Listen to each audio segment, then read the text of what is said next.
الملك الحق المبين المتصاغر لعظمته جبابرة الطاغين المتخاضع لكبريائه عتاة المتمردين المعترف بربوبيته سائر الخلق اجمعین والصلاة والسلام والتحیۃ والاکرام علی اشرف النبیین وخاتم المرسلین سیدنا و مولانا ابی القاسم محمد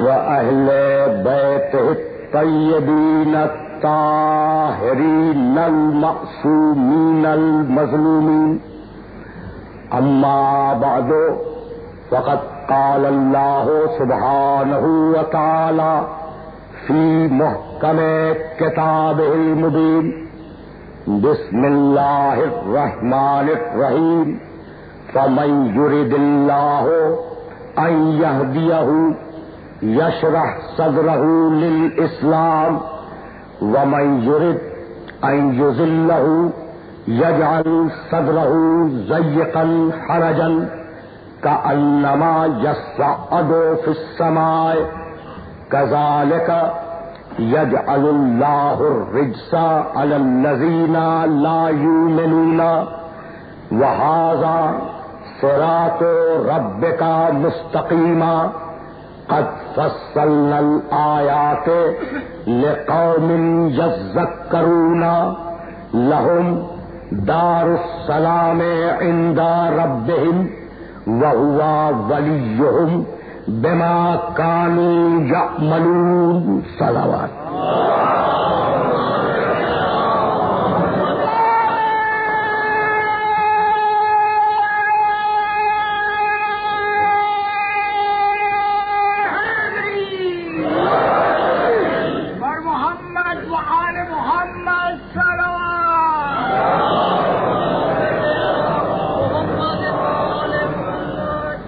عزیزان محترم، ہدایت اور عقائد اسلامی کے عنوان سے ہم نے جس سلسلہ گفتگو کا آغاز کیا تھا وہ سلسلہ گفتگو اپنے 5ویں مرحلے میں داخل ہو رہا ہے۔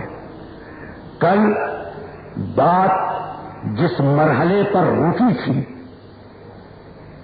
وہ مرحلہ یہ تھا کہ دنیا سے جنت تک کا سفر پتھر کے مقدر میں نہیں ہے، درخت کے مقدر میں نہیں ہے، انسان کے مقدر میں ہے، حیوان کے مقدر میں نہیں ہے۔ یہی سبب ہے کہ دین و شریعت کا انسان کو پابند کیا گیا، ہدایت کا انسان کو پابند کیا گیا، حلال و حرام کا انسان کو پابند کیا گیا، جانور کو حلال و حرام کا پابند نہیں کیا گیا، درخت کو حلال و حرام کا پابند نہیں کیا گیا۔ یعنی ایک جبلت ہے جو جانور میں اور انسان میں مشترک ہے۔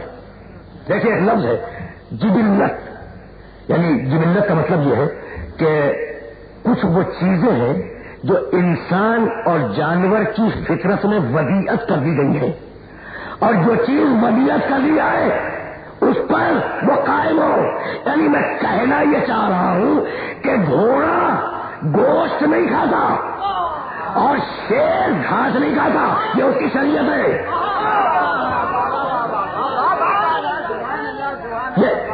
یہ اس کی شریعت ہے اور وہ اس شریعت میں قائم ہے۔ عقاب دانا نہیں کھاتا اور کبوتر گوشت نہیں کھاتا، وہ اپنی شریعت میں قائم ہے۔ تو جتنے بھی جانور ہیں ان کی شریعت فطری ہے، اور وہی ملت پروردگار نے انسان کو عطا کی یہ کہہ کر کہ فطرت اللہ التی فطر الناس علیہا۔ ہم نے بھی یہ طے کیا ہے کہ جانوروں کے طریقے سے انسان کو بھی ایک فطرت سے پیدا کریں گے۔ بھائی بہت توجہ رکھنا، اس لیے یہ تمہیدیں ہیں جو اگلی منزلوں میں کام آ جائیں گی۔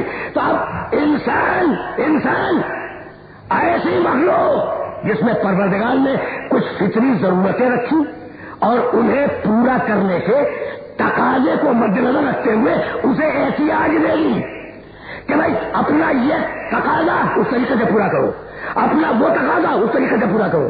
اب میں کہنا یہ چاہ رہا ہوں اس تمہیدی منزل پر کہ پروردگار جب بھی کسی بچے کو دنیا میں بھیجتا ہے تو عیبدار نہیں ہوتا، معصوم آتا ہے۔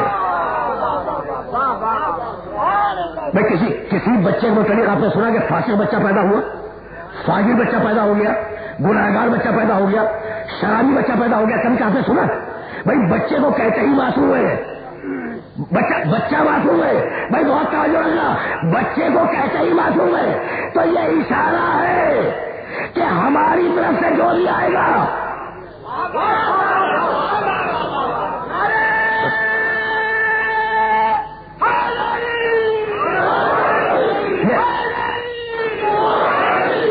یہ اشارہ ہے کہ جسے ہم بھیجیں گے اسے معصوم ہی بھیجیں گے۔ بھائی توجہ رکھنا، وہ بعد میں بگڑ جائے یہ دوسری بات ہے، لیکن ہم نے جس وقت بھیجا وہ معصوم آیا۔ میرے کس سننے والے کو روایت یاد نہیں ہوگی کہ ماں وضع حمل کے بعد اس طریقے سے معصوم ہو جاتی ہے جس طریقے سے بچہ معصوم ہے۔ اس روایت میں اختلاف نہیں ہے کہ کسی نے لکھا ہو کسی نے نہ لکھا ہو، کوئی فرقہ مانتا ہو کوئی فرقہ نہ مانتا ہو، سب مانتے ہیں کہ ماں بچے کی پیدائش کے بعد اس طریقے سے معصوم ہو جاتی ہے جس طریقے سے بچہ معصوم ہوتا ہے۔ اب میں یہ سارے پڑھے لکھے افراد بیٹھے ہوئے ان سے پوچھنا چاہتا ہوں کہ بھائی بچے کو تو معصوم بھیجا تھا، یہ ماں کو کیوں معصوم بنا دیا؟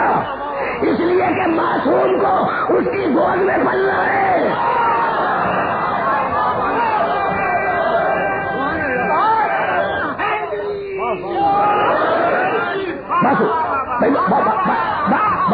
بات واضح ہو رہی ہے نا بھائی، چونکہ بچہ معصوم آیا اس لیے گود معصوم ہو تاکہ معصوم کی پرورش معصوم کرے۔ تو بھائی یہ عام معصوم بچے ہیں جن کے لیے اللہ نے معصوم گود کا بندوبست کیا، تو اب وہ جو کائنات کا سب سے بڑا معصوم ہو اسے ابو طالب کے گود میں لے رہا ہے۔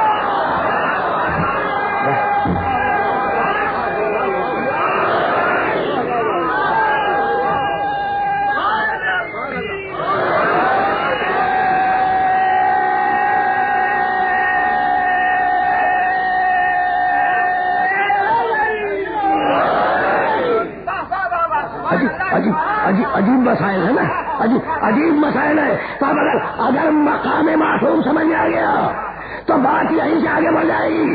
جہاں بھی خطا کا امکان ہو، جہاں بھی لفظ کا امکان ہو، جہاں بھی کسی غلطی کا امکان ہو، اس لفظ پر، اس خطا پر، اس غلطی پر اعتماد کبھی نہیں ہوگا۔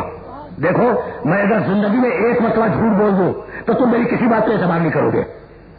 میں بہت سیدھی بات کر رہا ہوں، اگر زندگی میں ایک مرتبہ جھوٹ بولوں تو تم سوچتے رہو گے ہمیشہ کہ یہ جو کہہ رہے ہیں کہ نماز پڑھو شاید جھوٹ ہو، یہ جو کہہ رہے ہو کہ روزہ رکھو شاید جھوٹ ہو، یہ جو مسجد پڑھ رہے ہو شاید جھوٹ ہو۔ لیکن ایک جھوٹ ہر سچ کو مشتبہ کر دیتا ہے، ایک خرابی عمل کی ہر اچھائی کو مشتبہ کر دیتی ہے۔ تو اب مقام ہدایت پر وہ آئے جس کے کردار پہ انگلی نہ رکھی جا سکے۔ بھائی کچھ بات واضح ہو رہی ہے نا۔ اب مقام ہدایت پہ وہ آئے جس کے کردار پہ انگلی نہ رکھی جا سکے، وہ معصوم ہو۔ اس لیے ہمارا عقیدہ ہے کہ نبی معصوم۔ بھائی بہت توجہ رکھنا، انہیں کا کچھ کہنا چاہ رہا ہوں۔ اور بہت سے لوگ ہیں جو کہتے ہیں کہ نبی 40 برس تک تو معصوم تھا نہیں، ہمارے اور آپ جیسا ہے نا، اور ادھر جبریل امین نے آ کے کہا کہ تم آج سے نبی، اس دن سے وہ معصوم ہو گیا۔ یعنی معصوم سے مراد لفظوں سے بچ گیا ہے نا۔ میں بہت توجہ رکھے گا، بہت سو کا یہ عقیدہ ہے۔ ایک دو کی بات نہیں کر رہا ہوں کہ 40 برس تک نبی بالکل ہم جیسا، نعوذ باللہ گناہ بھی کر سکتا ہے، لفظ بھی کر سکتا ہے، غلطی بھی کر سکتا ہے نا۔ بھائی بہت توجہ رکھیے گا۔ اور 40 برس کے بعد جس دن جبریل نے آ کے کہا کہ آج سے آپ نبی ہو گئے، اس دن سے وہ لفظوں سے بچ گیا۔ سن لیا آپ نے؟ بھائی اگر واقعاً ایسا ہوتا ہو کہ 40 برس تک تو وہ عام انسان ہو اور 40 برس کے بعد نبی بن جائے، تو ہمیں حق ہے اسے چیلنج کرنے کا کہ نہیں، کہ بھئی 40 برس تک تو آپ ہم جیسے تھے اور آج جب فرشتہ آ گیا تو آپ نبی بن گئے، تو اپنے اللہ سے کہیں کہ ہمارے پاس بھی لے گئے، ہم بھی نبی بن جائیں گے۔ بہت توجہ رکھیے گا، اپنے اللہ سے کہہ دیجیے کہ ہمارے پاس بھی فرشتہ لیں گے، ہم بھی نبی بن جائیں گے۔ تو ضروری ہے کہ نبوت ابتدا سے ہو۔ اب دنیا والوں کا خیال ہے کہ نبی 40 برس کے بعد، اور منطق یہ کہہ رہی ہے کہ نبی ہمیشہ سے ہو۔ طے ہو گئی نا بات؟ میں بہت توجہ رکھنا، یہ میں کچھ کہنا چاہ رہا ہوں، اور اگر یہ میں کہہ سکا تو میری تمہید اس منزل پر مکمل ہو جائے گی اور میں یہیں سے آگے بڑھ جاؤں گا۔ اچھا، تو اب مسلمان عقیدے کو بناتا کہاں سے؟ قرآن سے یا اپنے فلسفے سے؟ رک جانا، لیکن کچھ کہنا ہے مجھے، اور اگر میں وہ کہہ سکا تو میری محنت سوالت ہے۔ مسلمان اپنے عقیدے کو قرآن سے بناتا ہے یا فلسفے اور منطق سے بناتا ہے؟ بھائی قرآن سے پوچھو کہ نبی 40 برس کے بعد نبی یا نبی شروع سے نبی؟ اب آیت پڑھو، سورہ آل عمران، قرآن مجید کا 30واں سورہ، اور آیت کا نشان 81، بسم اللہ سے جوڑو 81۔ وہ اس نشان کا سننا آیت کو سننا تاکہ تمہید مکمل ہو جائے۔ وَإِذْ أَخَذَ اللَّهُ مِيثَاقَ النَّبِيِّينَ لَمَا آتَيْتُكُم مِّن كِتَابٍ وَحِكْمَةٍ ثُمَّ جَاءَكُمْ رَسُولٌ مُصَدِّقٌ لِّمَا مَعَكُمْ۔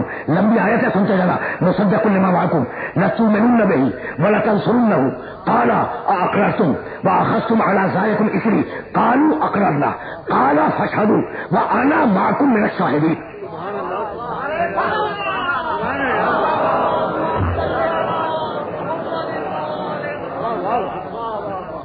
آیت کا ترجمہ ٹھنڈے دل سے سنیے گا، لیکن بڑی لمبی آیت ہے اور میں چاہ رہا ہوں کہ اس کا ایک ایک لفظ میرے سننے والوں تک پہنچ جائے۔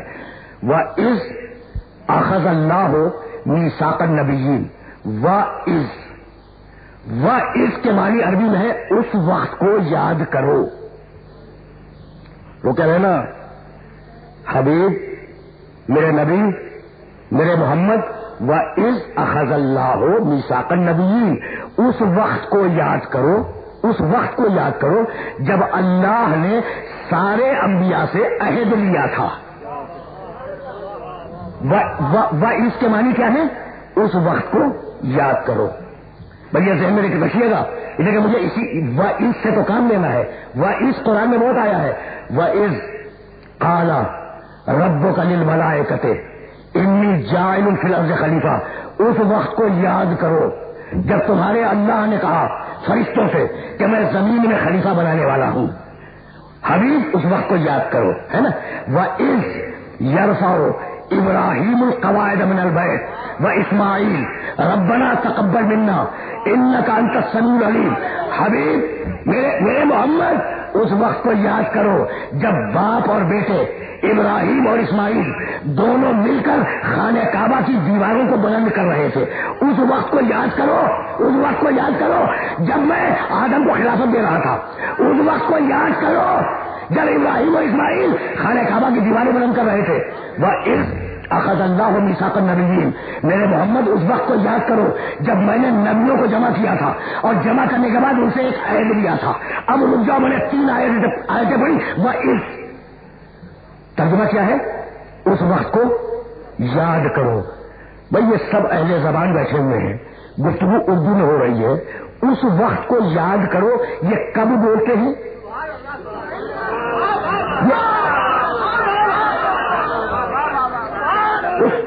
اس وقت کو یاد کرو۔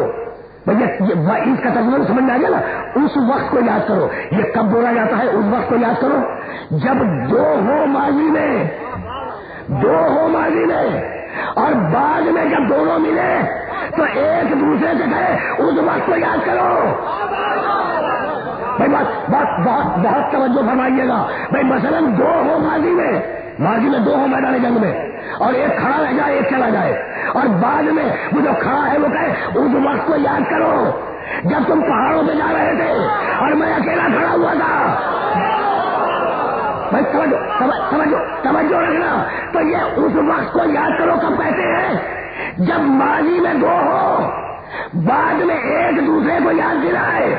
پروردگار محمد سے کہہ رہا ہے اس وقت کو یاد کرو جب میں نے آدم کو خلافت دی, اس وقت کو یاد کرو جب ابراہیم و اسماعیل کعبہ بنا رہے تھے, اس وقت کو یاد کرو جب نبیوں نے بنا لیا.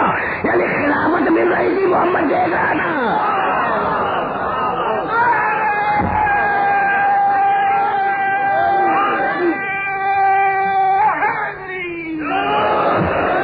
بھائی باتیں پہنچ رہی ہے نا.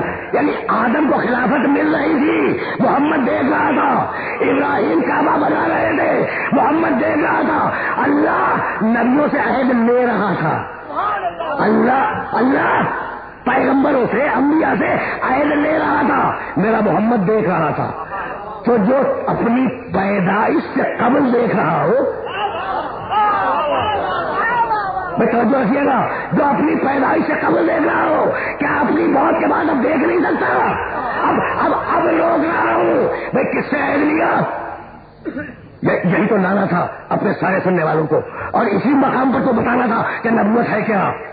اور اگر نبوت سمجھ میں آ گئی تو مجھے امامت تک جانے میں آسانی ہو جائے گی. میں سننا, وَإِذْ أَخَذَ اللَّهُ مِيثَاقَ النَّبِيِّينَ لَمَا آتَيْتُكُم مِّن كِتَابٍ وَحِكْمَةٍ. حبیب اس وقت کو یاد کرو, النبیین, ہم نے سارے پیغمبروں کو جمع کیا, اور جمع کرنے کے بعد کہا کہ دیکھو نبیوں سنو, میں تمہیں کتاب دوں گا, حکمت دوں گا, دنیا میں بھیجوں گا. ثم جاءکم رسول, اور پھر آخر میں ایک رسول کو بھیجوں گا, مصدق لما معکم, جو تمہارے دین کی اور تمہاری شریعت کی تصدیق کرے گا. تو سنو نبیوں سنو, لتؤمنن بہ, تم پر واجب ہے. آدم, نوح, ابراہیم سارے نبی ہیں نا, تم پر واجب ہے کہ اس پر ایمان لاؤ, اس آخری پر ایمان لاؤ. یہ ہے مقام محمد, اس آخری پہ ایمان لاؤ. وَلَا تَنْصُرُنَّهُ, اور تم پر واجب ہے کہ اس کی مدد کرو. سن لیا؟ قَالَ أَأَقْرَرْتُمْ, اللہ نے پوچھا نبیوں اقرار کرتے ہو؟ نبیوں اقرار کرتے ہو؟ وَأَخَذْتُمْ عَلَى ذَلِكُمْ إِصْرِي, اور اس بوجھ کو اٹھانے کے لیے تیار ہو؟ قَالُوا أَقْرَرْنَا, سارے نبی بولے کہ پروردگار ہم نے اقرار کیا کہ محمد پر ایمان لائے.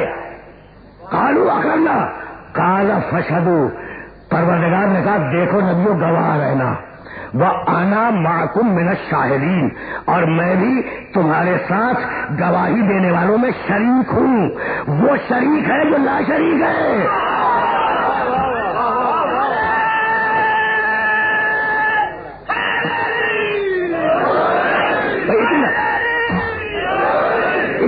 اطمینان سے میرے ساتھ چلتے رہو, انہیں کچھ کہنا ہے اور کوئی پیغام کنوے کرنا ہے. اگر نبوت سمجھ میں آ گئی تو پھر مجھے آسانی ہو جائے گی امامت تک جانے میں. تو مسلمان کیا کہتا ہے کہ نبی 40 برس کے بعد نبی, وہ یہی ہے نا.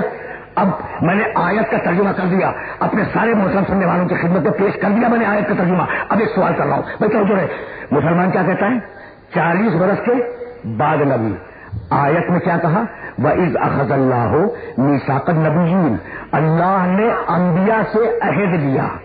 اب میں پوچھتا ہوں کہ 1,23,999 نبیوں سے اللہ نے محمد پر ایمان لانے کا عہد لیا تھا.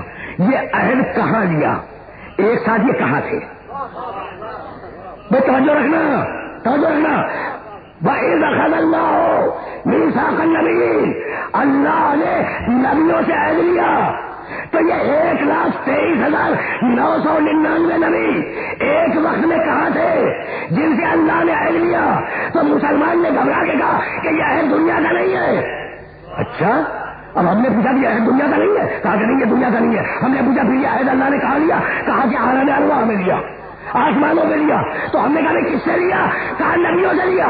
تو ہم نے کہا کہ بھائی نبی 40 برس کے بعد نہیں بنتا, آسمانوں میں بھی نبی ہوتا ہے.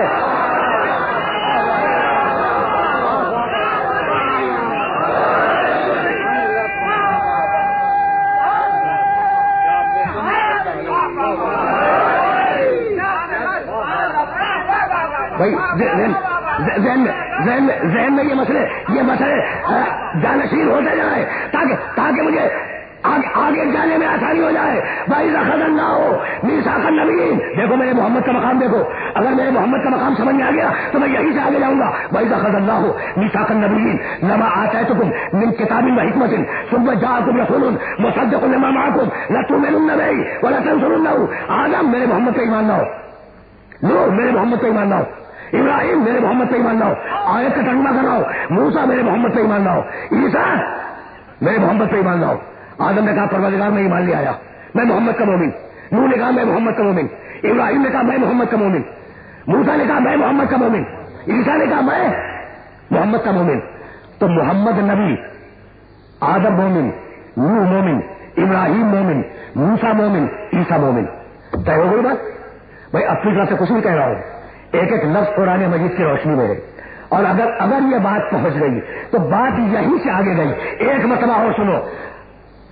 وَإِذَا أَخَذَ اللَّهُ مِيثَاقَ النَّبِيِّينَ لَمَا آتَيْتُكُم مِّن كِتَابٍ وَحِكْمَةٍ ثُمَّ جَاءَكُمْ رَسُولٌ مُصَدِّقٌ لِّمَا مَعَكُمْ لَتُؤْمِنُنَّ بِهِ. آدم ایمان لاؤ محمد پر, نوح محمد پر ایمان لاؤ, ابراہیم محمد پر ایمان لاؤ, موسیٰ محمد پر ایمان لاؤ, عیسیٰ محمد پر ایمان لاؤ. آدم میرے محمد کا مومن, نوح میرے محمد کا مومن, ابراہیم میرے محمد کا مومن, موسیٰ میرے محمد کا مومن, عیسیٰ میرے محمد کا مومن. اور میرا محمد آدم کا نبی, میرا محمد نوح کا نبی, میرا محمد ابراہیم کا نبی, میرا محمد موسیٰ کا نبی, میرا محمد عیسیٰ کا نبی. طے ہو گئی بات. تو ایک طرف ہے نبی, دوسری طرف ہے مومن. یہ طے ہو گئی بات. تو ایک ہے نبی جس کا نام ہے محمد, اور 1,23,999 اس کے مومن ہیں. ہو گئی بات طے. اب اگر میں کہوں تو مت ماننا. میں اگر کہہ دوں تو تمہیں قسم شرعی دیتا ہوں کہ مت ماننا, اور اگر اللہ کہہ دے تو پھر مان لینا. میں سنو کچھ کہنا چاہ رہا ہوں. اگر میں کہوں تو میری بات کو ٹھکرا لینا, لیکن اگر اللہ کہے تو اللہ کی بات کو مان لینا. محمد کون؟ نبی. سارے نبی کون؟ محمد کے مومن. طے ہو گئی بات. اب جاؤ, اگر سورہ احزاب میں یہ آیت نہ ملے تو تمہیں حق ہے مجھے چیلنج کرنے کا. بہت آیت لمبی ہے, بہت چھوٹا سا ٹکڑا پڑھوں گا. محمد نبی, سارے پیغمبر مومن. اب جاؤ دیکھو سورہ احزاب 33واں سورہ ہے قرآن کا. اللہ نے یہ کہا یا نہیں, النبی اولا بالمومنین من انفسہم. نبی میں اور مومن میں رشتہ یہ ہے کہ نبی ہوتا ہے مولا, مومن ہوتا ہے غلام.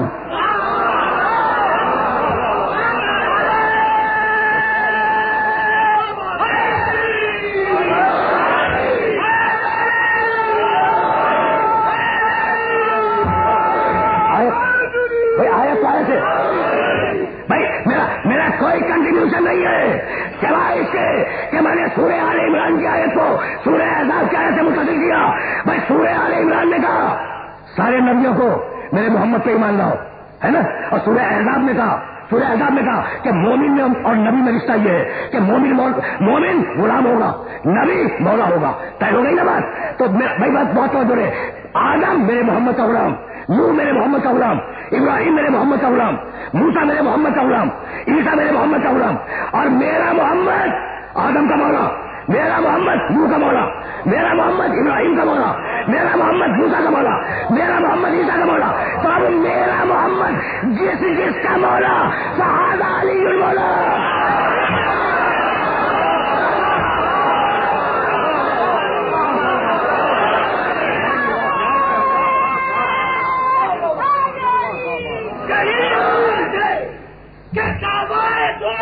کر لو, یہی بہت ہے کہ دعوائے دوستی کر لو.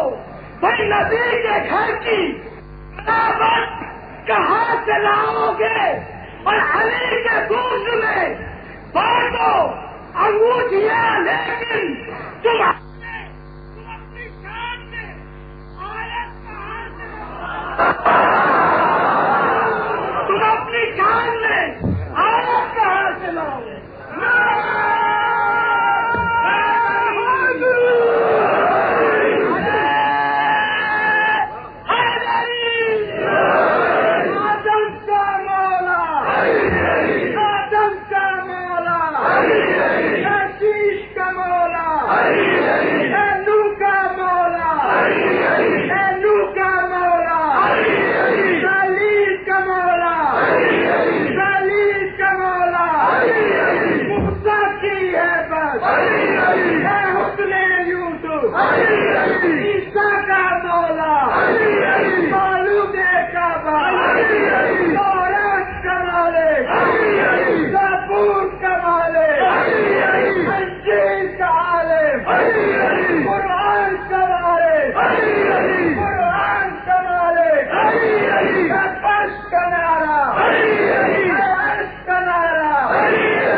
پاتے رنجک کا پاتے رنجک کا پاتے مالک کا مولا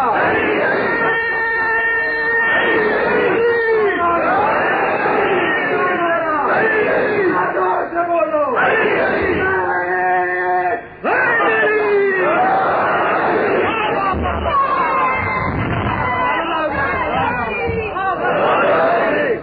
اب آپ کو اندازہ ہوا کہ ایک مجلس کے درمیان میں کتنی مجلسیں چل رہی ہیں. اچھا اب تو اب ظاہر ہے کہ علی جو ہے وہ آدم کا بھی مولا ہے، نوح کا بھی مولا ہے، من کن کا مولا فہذا علی مولا. اب جس کا مولا محمد اس کا مولا علی. بھائی مولا میں اور ولی میں فرق نہیں ہے. یہ جو ابھی انگوٹھی میں شعر پڑھا جا رہا تھا بہت توجہ رکھنا. یہ جو ابھی مسٹر پارک میں شام کو میں کہہ کے آ رہا ہوں کہ انما ولیکم اللہ ورسولہ والذین آمنوا الذین یقیمون الصلاۃ ویؤتون الزکاۃ وهم راکعون. تمہارا ولی اللہ ہے. اب ولی اور مولا میں فرق نہیں ہے. دونوں کے معنی ایک ہے. تمہارا ولی اللہ ہے. تمہارا ولی انما ولیکم اللہ، تمہارا ولی اللہ ہے. ورسولہ، تمہارا ولی رسول ہے. والذین آمنوا، بھائی توجہ رکھنا، اور وہ ایمان لانے والے ہیں الذین یقیمون الصلاۃ، جو نماز قائم کرتے ہیں. بھائی بہت توجہ رکھیے گا. ویؤتون الزکاۃ، اور زکات دیتے ہیں. وہم راکعون، کیسے دیتے ہیں؟ رکوع کے عالم میں دیتے ہیں.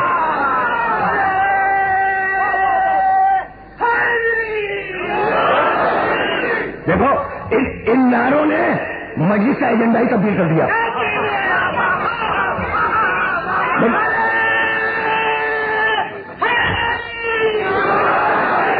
اب مجلس کا ایجنڈا چینج ہو گیا. اب سنو بھائی، ترجمہ پھر سنو. تمہیں خدا کی قسم دیتا ہوں، ترجمہ پھر سنو. انما ولیکم اللہ، میں کہہ رہے نا انما ولیکم اللہ، تمہارا ولی اللہ. مسٹر پارک میں کہہ رہا ہوں کہ لفظ ولی کو ریپیٹ نہیں کیا.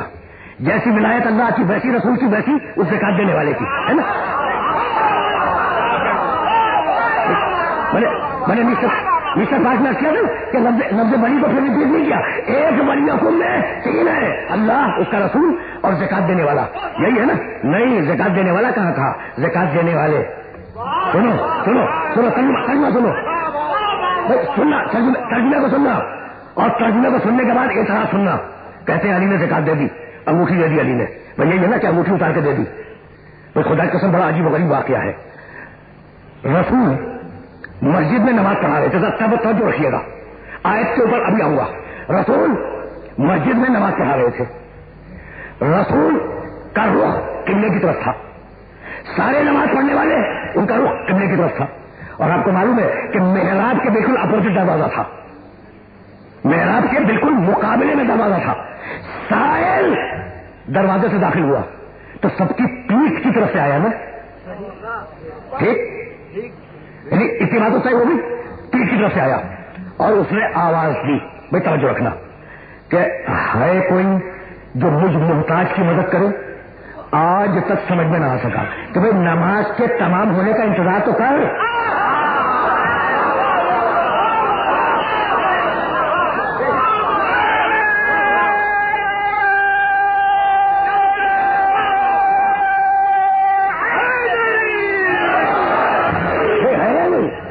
نماز کے تمام ہونے کا انتظار کر. بھائی 2-4 دقیقوں میں نماز ختم ہو جائے گی.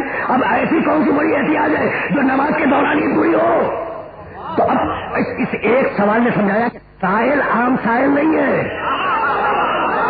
کہیں ایسا تو نہیں کہ یہ وہی سائل ہو جو دروازے سے روٹیاں مانگ کے گیا تھا.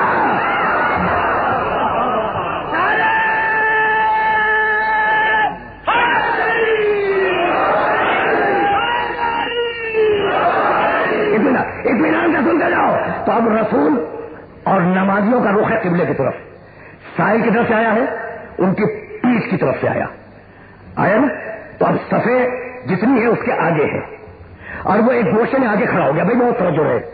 کہا ہے کوئی جو مجھ سائل کی مدد کرے، مجھ سائل کی احتیاط کو پورا کرے. پہلی آواز دی، تھوڑی دیر رکا. اب ظاہر ہے کہ نمازی نماز توڑ کے تو نہیں دے گا. اس نے دوسری آواز لگائی کہ ہے کوئی جو مجھ سائل کی مدد کرے. نماز ہو رہی ہے، ابھی نماز کو توڑ کے تو سائل کی مدد نہیں کی جائے گی. رکا رہا. اس نے تیسری آواز دی. آواز سننا کہ پروردگار میں تیرے گھر میں اپنی احتیاج کے لیے آیا تھا، پروردگار میں تیرے گھر میں اپنی احتیاج کے لیے آیا تھا، لیکن تیرے بندوں میں سے کسی نے میری مدد نہیں کی اور میری احتیاج پوری نہیں کی۔ اب ایک مرتبہ علی نے اشارہ کیا اور اس نے انگوٹھی نکال لی، جب تک نمازیوں کو بلاتا رہا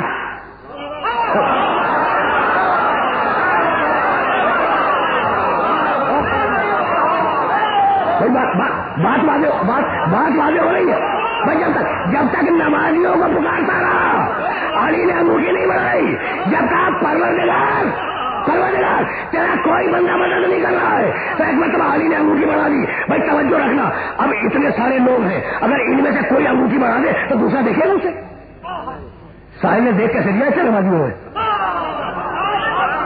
بھائی، بہت توجہ ہے، بہت توجہ ہے بھائی۔ سائل نے دیکھا کیسے، اگر 200-400 آدمی نماز پڑھ رہے ہو اور ایک انسان اپنے رکوع میں یوں انگوٹھی کرے یوں، تو سائل کی نگاہ پڑے گی کیسے بھائی؟ کبھی کامن سینس کی بات ہے نا، نفسیات کی بات ہے، تو بھائی بات تو اتنی ہے کہ مانگ رہا تھا اللہ سے، دیکھ رہا تھا ید اللہ کو۔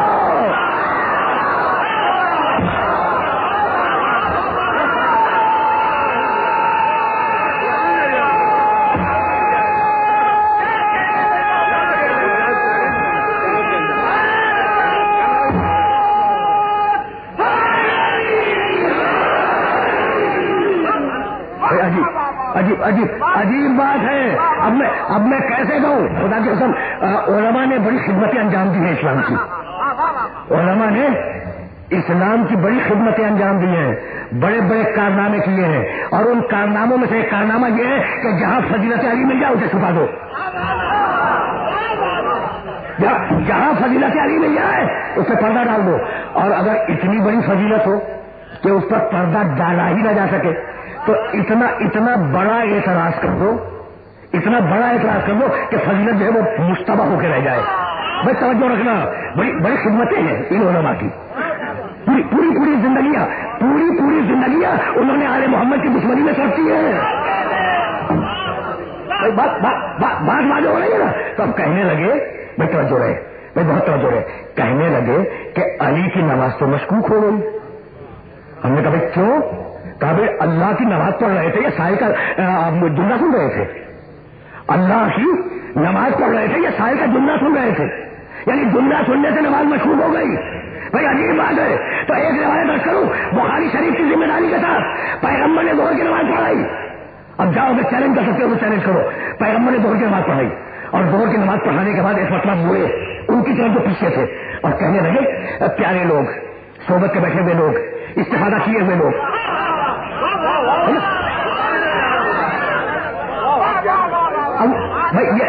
یہ مسلمین اولین ہیں، مسلمین اولین ہیں، ان کا احترام کرو، یہ اسلام کے سر کا تاج ہے، اور یہی وہ ہے جو رسول کے پیچھے نماز پڑھ رہے ہیں نا۔ ادھر رسول نے نماز ختم کی اور ادھر رسول مڑے اور کہنے لگے بھائی دیکھو، سووا صفوفکم ولا تسبقونی بالرکوع، دیکھو اپنی صفوں کو سیدھا رکھا کرو۔ اتنی تربیت ہو گئی، صفیں سیدھی نہیں تھی۔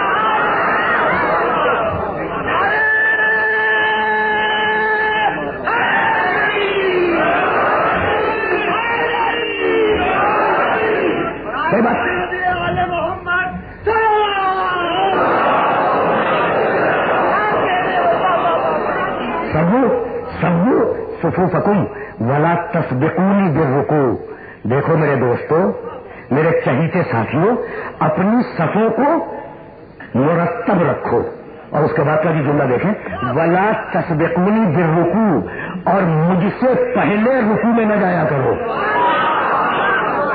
یا رسول اللہ آنکھیں تو سامنے ہیں، یہ پیچھے سے کیسے دیکھ لیا؟ بھائی باتیں واضح ہو رہی ہے، صفوں کو درست رکھو، اور مجھ سے پہلے رکوع میں نہ چلے جایا کرو۔ اب سب نے اس پر عمل کیا ہوگا، لیکن سارے کے سارے رسول کی صحبت کے فیض یافتہ ہوتے کیا ہوگا نا۔ اب میں پوچھتا ہوں اپنے سارے سننے والوں سے کہ میرے محمد نے ایک نماز میں 2 کام کیے، میرے محمد نے ایک نماز میں 2 کام کیے، خدا کی عبادت بھی کی، نمازیوں پہ نگاہ بھی رکھی، تو اگر نمازیوں پہ نگاہ رکھنے سے محمد کی نماز مشکوک نہیں ہوئی تو انگوٹھی دینے سے علی کی نماز کیسے مشکوک ہو گئی؟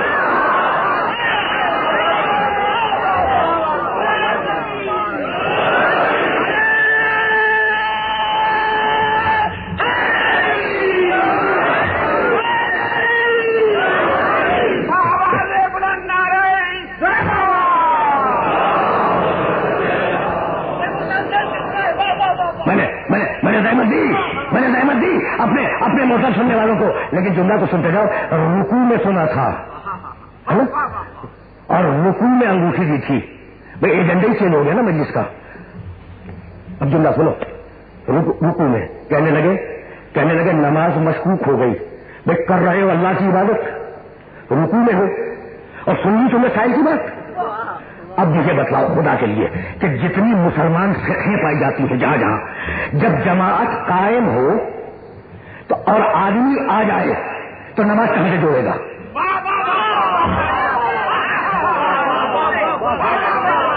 جماعت دیکھیے بہت سیدھی اور بہت آسان بات، بہت سیدھی اور بہت ہی آسان بات اپنے سننے والوں کی خدمت میں پیش کر رہا ہوں. بھائی پیش نماز پڑھا رہا ہے، امام جماعت میں مشغول ہے، آپ پہنچ گئے اور آپ کو جماعت پڑھنی ہے.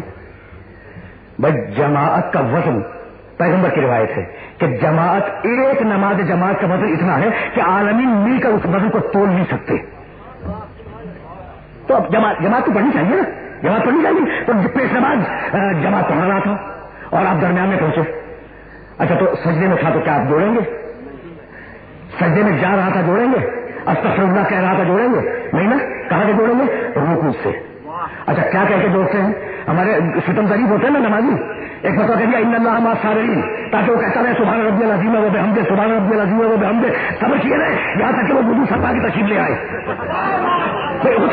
ہوتا ہے یا نہیں ہوتا ہے؟ کسی نے کہہ دیا اللہ اکبر تاکہ پیش نماز سنے اور سمجھ جائے کہ مجھے رکنا ہے. کسی نے کہہ دیا یا اللہ، یا اللہ کا مطلب کہ رکے رہو، ابھی رکے رہو. بھائی عجیب بات ہے. اب پیش نماز سے ہاتھ جوڑ کے کہہ رہا ہوں کہ تو نے علی کے رکوع پہ اعتراض کیا تھا، اللہ نے سزا دی کہ قیامت تک رکوع میں باتیں سنتا رہے.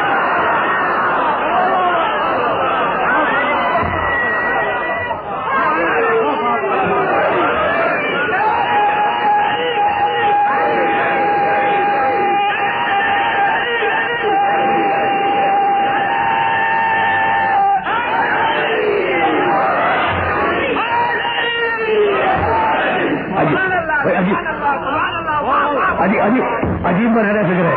اچھا تو اب انگوٹھی دے دی. بھائی میں کیا کہوں، انگوٹھی دے دی نا. وہ انگوٹھی جو علی کے ہاتھ میں پڑی ہوئی تھی، وہ انگوٹھی علی نے یہ انگلی تھی اور سائل نے نکالی اور لے کے چلا گیا. اب میں نہیں جانتا، لیکن امام فخر الدین رازی رحمۃ اللہ علیہ نے اپنی تفسیر کبیر میں یہ جملہ لکھا ہے کہ یہ وہ انگوٹھی تھی علی کے ہاتھ والی، یہ وہ انگوٹھی تھی جو حضرت سلیمان علیہ السلام کے ہاتھ میں تھی اور اس انگوٹھی کے سبب سے سلیمان کی بادشاہت قائم تھی. نہیں جملہ تو عرض کروں گا. بھائی کس کی تھی انگوٹھی؟ سلیمان کی. جب تک وہ انگوٹھی سلیمان کے ہاتھ میں رہی سلیمان بادشاہ رہے، اور اتفاق سے وہ انگوٹھی سلیمان سے چھن گئی، سلیمان سے بادشاہت بھی چھن گئی. پھر دوبارہ ملی، سلیمان سے بادشاہ ہو گئے. تو اس انگوٹھی کی قیمت کیا تھی؟ سلیمان کی پوری بادشاہت. اس انگوٹھی کی کیا قیمت تھی؟ سلیمان کی پوری بادشاہت. بس سننا اور اس جملے کو اپنے ذہن میں محفوظ رکھ لینا. اس انگوٹھی کی قیمت سلیمان کی پوری بادشاہت، اور علی نے وہ انگوٹھی زکات میں دی. میری بات مکمل ہو گئی. الذین یقیمون الصلاۃ ویؤتون الزکاۃ، علی نے وہ انگوٹھی زکات میں دی. زکات کہتے ہیں مال کے 40ویں حصے کو. اب علی کی بادشاہت سوچو.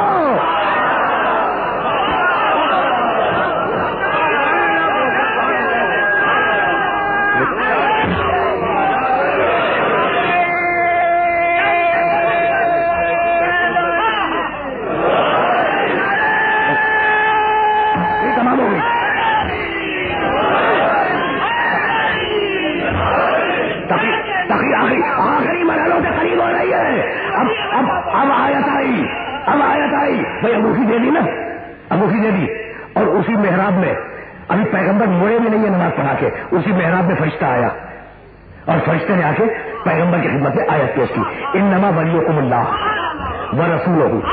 اب ترجمہ سننا, انما ولیکم اللہ تمہارا ولی اللہ ہے, ورسولہ تمہارا ولی اس کا رسول ہے, والذین آمنوا الذین یقیمون الصلاۃ ویؤتون الزکاۃ وہم راکعون. اور اب ترجمہ سننا اور پھر بھی ترجمہ کر رہا ہوں, اور تمہارے ولی وہ لوگ ہیں, وہ لوگ ہیں جو ایمان لائے, جنہوں نے نماز قائم کی, جنہوں نے زکات دی, جبکہ وہ لوگ رکوع میں تھے. تو زکات تو دینے والا ایک تھا, یہ جمع کے صیغے کہاں سے آ گئے؟ یہ ہے اعتراض. علماء کوئی گوشہ چھوڑتے نہیں ہیں فضائل علی پر اعتراض کرنے کا. اعتراض سمجھ میں آ گیا بھائی؟ یہ تو جمع کے صیغے آ گئے, الذین آمنوا الذین یقیمون الصلاۃ ویؤتون الزکاۃ وہم راکعون, یہ سب جمع کے صیغے ہیں, اور جمع میں کم سے کم 3 تو ہو, اس لیے کہ دو تسمیہ ہے, ایک واحد ہے. تو انگوٹھی زکات میں دینے والا ایک, اور صیغے جمع کے. کہنے لگے اس سے علی تو مراد ہو ہی نہیں سکتے, اس لیے کہ صیغے ہیں جمع کے, ہے نا. اب قرآن ہی کے سکے میں جواب سنو. قرآن نے کہا انا خلقنا الانسان من نطفۃ امشاج, ہم نے انسان کو خلق کیا, میں نے نہیں, ہم نے جمع کا صیغہ. تو کتنے خداؤں نے مل کے خلق کیا ہے؟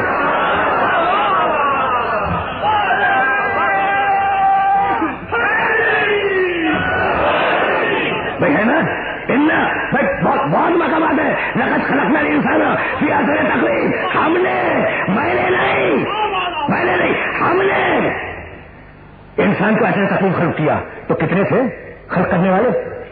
اب عبداللہ گھرایا, اب پریشان ہوا. بھائی سنو, اب جو میں آیت پڑھ رہا ہوں اس آیت کو ذہن میں رکھ لینا. اب وہ مولوی ہی کیا جو دلیل اپنے ساتھ میں لائے, ہم نے آیت پڑھی.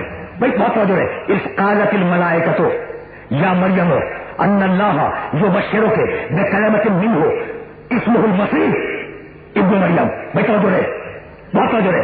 اس قالت الملائکۃ, ملائکہ جمع ہے ملک کی, ملک ایک فرشتہ, ملائکہ بہت سے. ملائکہ آئے مریم کے پاس, بھائی توجہ ہے, ملائکہ آئے مریم کے پاس, اور ملائکہ مریم سے کہنے لگے کہ اللہ تمہیں ایک پاکیزہ بچہ دے گا, اس کا نام مسیح عیسی ابن مریم ہوگا. ملائکہ نے آ کے کہا, کتنے ملائکہ آئے تھے؟ آیا تو ایک جبریل تھا.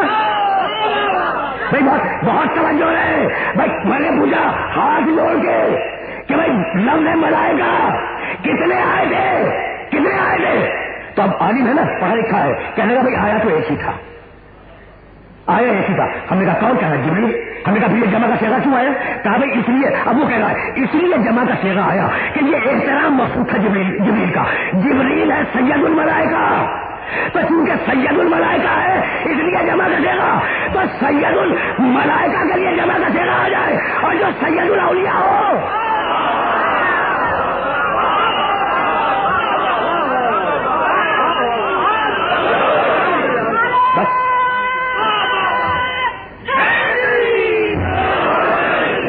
تقریر آخری مرحلوں سے قریب ہو گئی. تو تمہارا ولی اللہ ہے, تمہارا ولی رسول ہے, تمہارا ولی وہ مومن ہے جو نماز میں رکوع کی حالت میں زکات دیتا ہے. کہنے لگے کہ ہاں آیت تو ہے. بھائی توجہ رکھنا, آیت تو ہے, اور پہلا ولی اللہ سب کو معلوم, دوسرا ولی رسول سب کو معلوم, تیسرا ولی علی وہ بھی معلوم. اب تسلیم کر لیا, کہنے کا علی بھی ہے, لیکن ولی کے معنی یہاں حاکم کے نہیں ہے. اچھا حاکم کے نہیں ہے, کہنے کا نہیں. تو ان کا پھر معنی کیا ہے؟ کہا ولی کے معنی دوست. ولی کے معنی دوست. ترجمہ کیا ہوا؟ تمہارا دوست اللہ ہے, تمہارا دوست رسول ہے, تمہارا دوست علی ہے. دوست. ولی کے کیا معنی ہے؟ دوست. جناب جعفری صاحب قبلہ, مجھے نہیں معلوم کہ پاکستان کے قانون میں کیا ہے, لیکن فقہ اسلام میں بڑے جو مقدس اور معتبر مجتہدین ہیں, علماء بڑے بڑے, وہ لڑکی کے نکاح میں لڑکی کے ولی کی شرط رکھتے ہیں. تو کیا ولی دوست کے معنی میں ہے؟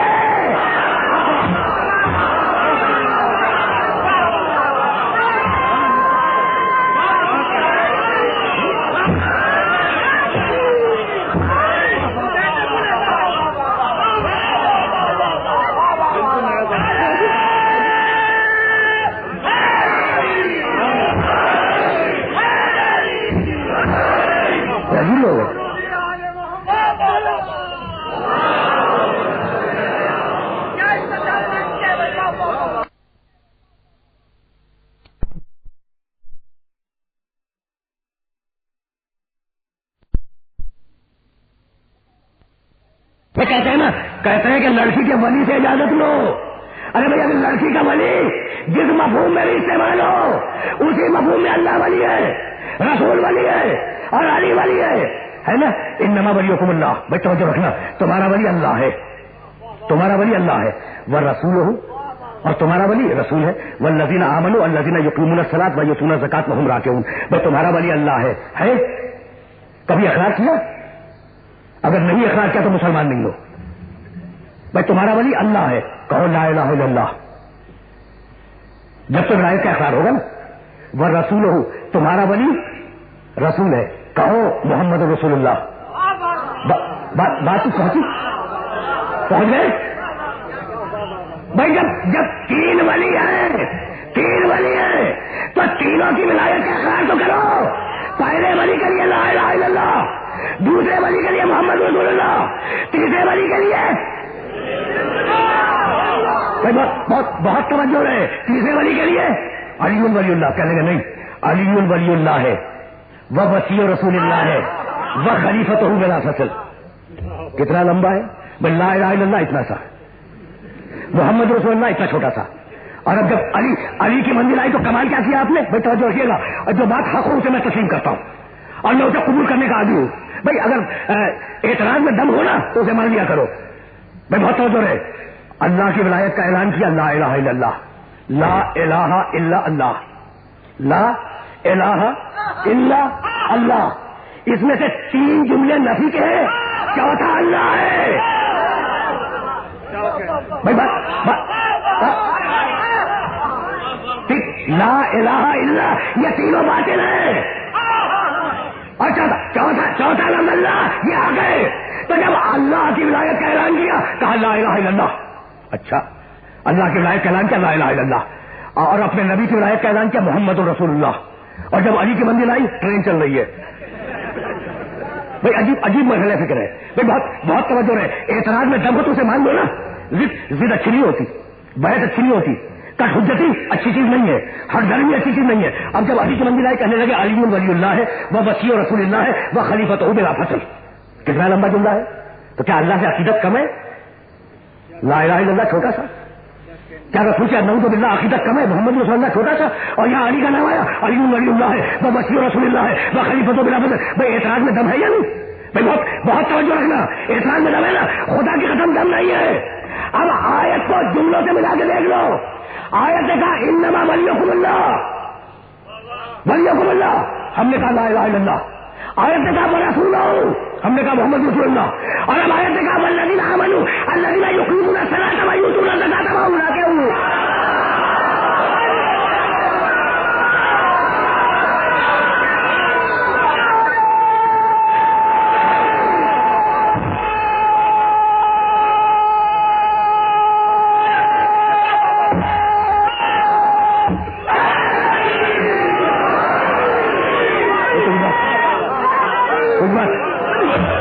واضح ہوئی. تو اب اللہ پہ اعتراض کرو کہ ولایت یعنی کہ ٹرین کیوں چلا رہا ہے.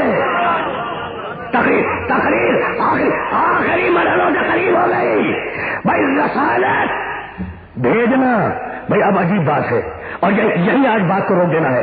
رسول جسے اللہ بھیجے. رسالت کے معنی کہتے ہیں خط ارسال کیا، خط ارسال کیا ہے نا. تو ارسال کے معنی جس چیز کو آپ اپنے سے دور کریں گے وہی تو ارسال ہوگی نا. خط کو زندگی بھر جیب میں رکھے رہے تو وہ تو ارسال نہیں ہوگا، ہے نا. اچھا، تو رسالت کے معنی ہے دور کرنا، اور ولایت کے معنی ہے قریب کرنا.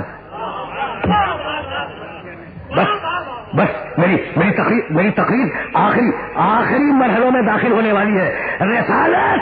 رسالت دور کرنا، ولایت قریب کرنا. یہی سبب ہے کہ پروردگار نے کسی عہدے میں اپنے محمد کے ساتھ اپنی شرکت گوارا نہیں کی. اللہ رسول ہے اور محمد رسول ہے نہیں، اللہ نبی اور محمد نبی ہے نہیں، اللہ خلیفہ ہے اور آدم خلیفہ ہے نہیں.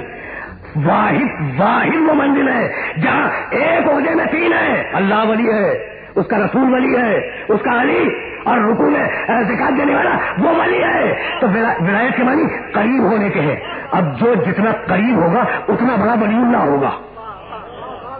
بس ایک جملہ کرنا ہے اور اس جملے سے مجھے جانا ہے مصائب کی طرف. جو جتنا قریب ہوگا اتنا ہی بڑا ولی اللہ ہوگا. بات طے ہو گئی نا بھائی. اب اگر یہ بات طے ہو گئی تو ایک جملہ سنتے جاؤ اور اس جملے کو قیامت تک کے لیے اپنے ذہن کے اندر محفوظ رکھ لینا. ولی اللہ بھی ہے, ولی اس کا رسول بھی ہے, ولی علی بھی ہے. یہ جو جمع کے صیغے پہ میں بات کر رہا تھا نا, تو یہ بات ذہن میں محفوظ ہو جائے کہ اگر واحد کا صیغہ ہوتا تو ولایت علی پہ رک جاتی. جمع کے صیغے اس لیے رکھے کہ جہاں تک نسل فاطمہ میں امامت جائے وہاں تک ولایت ساتھ میں جائے.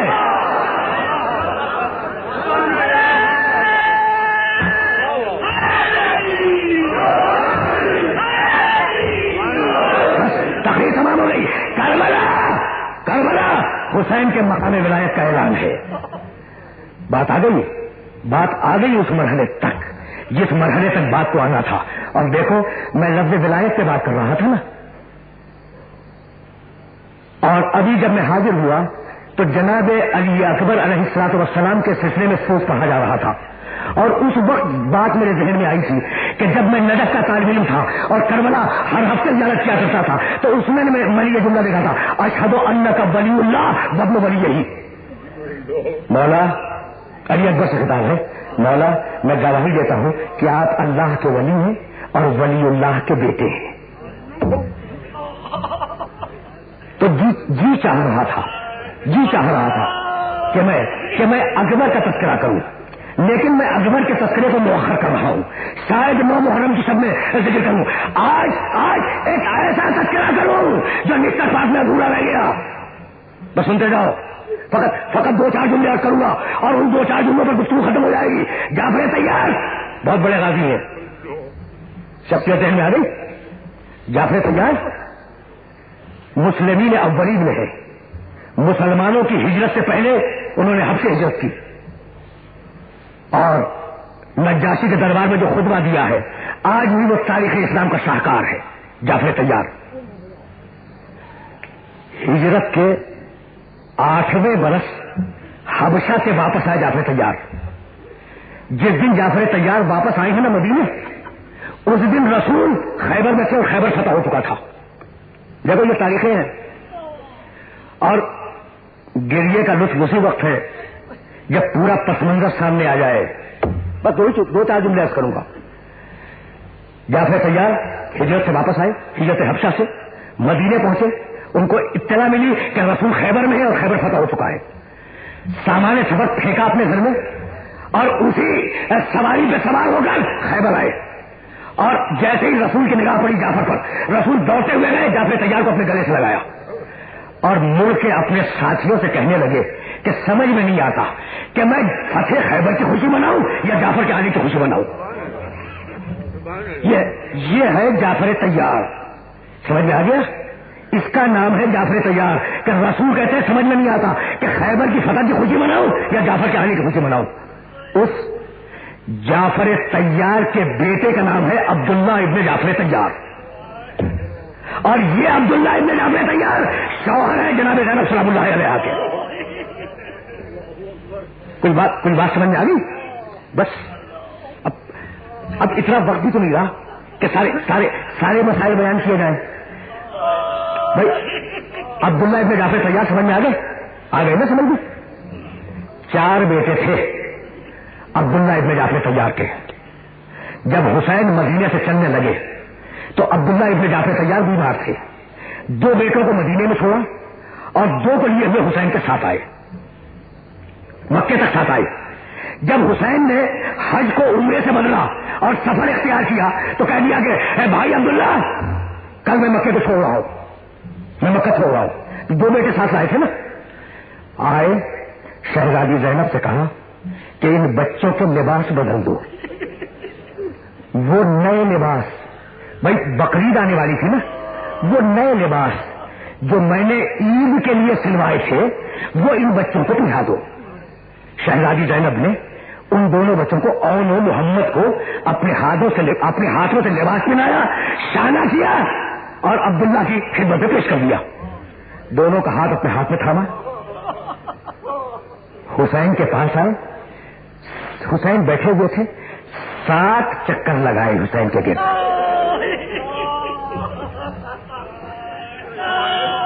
اجرکم اللہ, 7 چکر لگائے حسین کے گرد اور کہنے لگے کہ فاطمہ کے جانی میں تو کربلا میں نہ رہوں گا, لیکن میرے یہ 2 لال تیرے کام آئیں گے, یہ میری طرف سے ہدیہ ہے.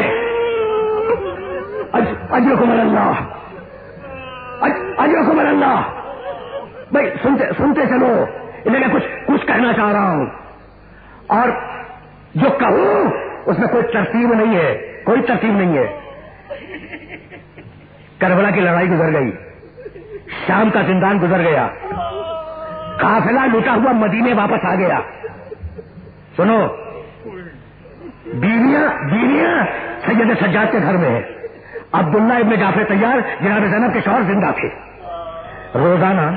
روزانہ صبح کو سید سجاد کے گھر میں آ کے بیٹھ جاتے, وہ بھی گریا کرتے, سید سجاد بھی گریا کرتے. شام ہو جاتی, شام کو خدا حافظ کہہ کے چلے جاتے تھے. دوسرے دن پھر صبح کو آ جاتے تھے.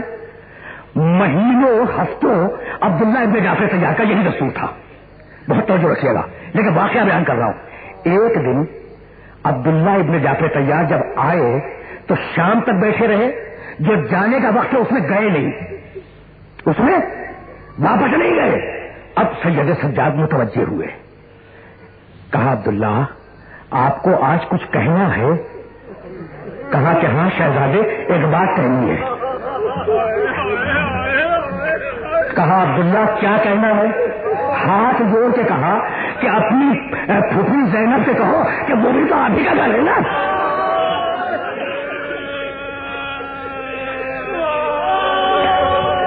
وہ بھی تو آپ ہی کا گھر ہے نا, تو کسی وقت تھوڑی دیر کے لیے اس گھر میں بھی آ جائے. اجرکم اللہ, اجرکم اللہ. سید سجاد نے وعدہ کیا کہ عبداللہ میں پھوپھی سے گزارش کروں گا, میں پھوپھی سے عرض کروں گا کہ وہ ایک دن کسی بھی وقت آپ کے گھر چلی جائے. کہا پھوپھی اماں آج عبداللہ آئے تھے. میں سمجھ رہے ہوں نا, جناب زینب کے شوہر اور محمد کے باپ ہیں. پھوپھی اماں آج عبداللہ آئے تھے. کہا پھوپھی اماں بڑی خواہش کر رہے تھے کہ ایک وقت آپ اپنے گھر میں آ جائیں. بھائی شہزادی زینب کا گھر تھا تو رو کے کہا سید سجاد جس کا بھرا گھر اجڑ گیا ہو وہ کسی اور گھر میں کیا جائے. بس سننا. کہا نہیں پھوپھی اماں میری خواہش ہے کہ تھوڑی دیر کے لیے آپ اس گھر میں چلی جا رہے. بیوی نے یہ خواہش قبول کی.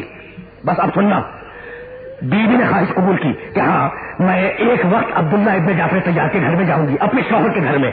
عبداللہ ابن جعفر طیار مسجد میں تھے. بیوی گھر میں داخل ہوئی اور بیوی نے جانے کے بعد ایک حجرہ کھولا, اور حجرہ کھولتے ہی 2 بستر لگے ہوئے نظر آئے. بات آگے ہو گئی.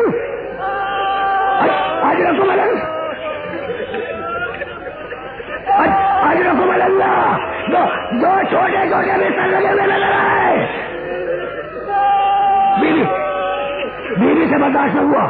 بیوی حجرے سے باہر نکلی, مٹی پہ بیٹھ گئی. بھائی سننا, شہزادی زینب باہر نکل کر حجرے سے گھر کے آنگن کی مٹی میں بیٹھ گئی. بیوی بیٹھی ہوئی ہے, ابھی عبداللہ نہیں آئے. بیوی بیٹھی ہے, رو رہی ہے اور محمد کو یاد کر کے. اتنے میں عبداللہ گھر میں داخل ہوئے. اب جو عبداللہ کی نگاہ پڑی تو دیکھا کہ ایک ضعیفہ سفید بالوں والی وہ بیٹھی ہوئی رو رہی ہے. تو پوچھنے لگے ضعیفہ تو کون ہے؟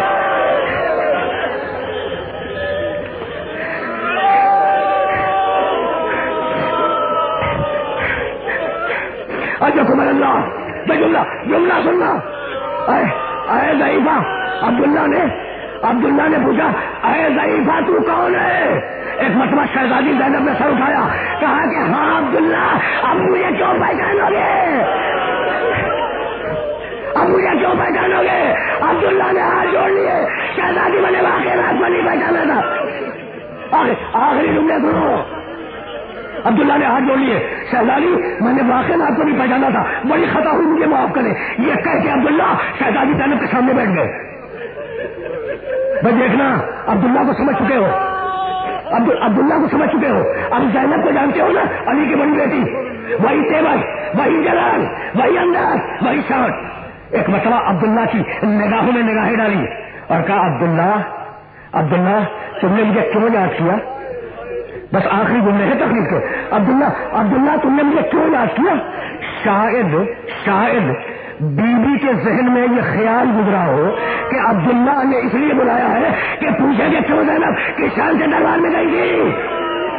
کہا عبداللہ تم نے مجھے کیوں یاد کیا؟ کیا یہ پوچھنے کے لیے کہ اون و محمد پہ کیا گزری؟ بس سننا اب عبداللہ کے جملے کو۔ عبداللہ بہت بڑا طنز تھا، بہت بڑا جملہ ہے۔ عبداللہ کیا تم نے اس لیے بلایا کہ مجھ سے سوال کرو کہ اون و محمد پہ کیا گزر گئی؟ ہاتھ جوڑے عبداللہ نے، کہا نہیں بی بی نہیں، خدا کی قسم نہیں، اون و محمد تو غلام زادے تھے، وہ صدقہ ہو گئے۔ کہا عبداللہ پھر کیوں بلایا؟ تو کہا اب سنو شہزادی کہ میں نے تمہیں کیوں بلایا۔ عبداللہ سننا شہزادی، اب سنو کہ میں نے تمہیں کیوں بلایا۔ دیکھو میں نہروان کی جنگ میں بھی تھا، میں صفین کی جنگ میں بھی تھا، اور میں علی کی فوج کا نمبردار تھا۔ میں نے علی کو بھی لڑتے ہوئے دیکھا، اور میں جعفر طیار کا بیٹا ہوں، لیکن میں گواہی دیتا ہوں کہ حسین سے بڑا بہادر کوئی نہیں تھا۔ بس اتنا بتلا دو، میرا بھائی عاجل شریف کا تھا۔ بس یہ سننا تھا کہ زینب نے بال پھیلا دیے۔ کہا عبداللہ کیا پوچھتے ہو؟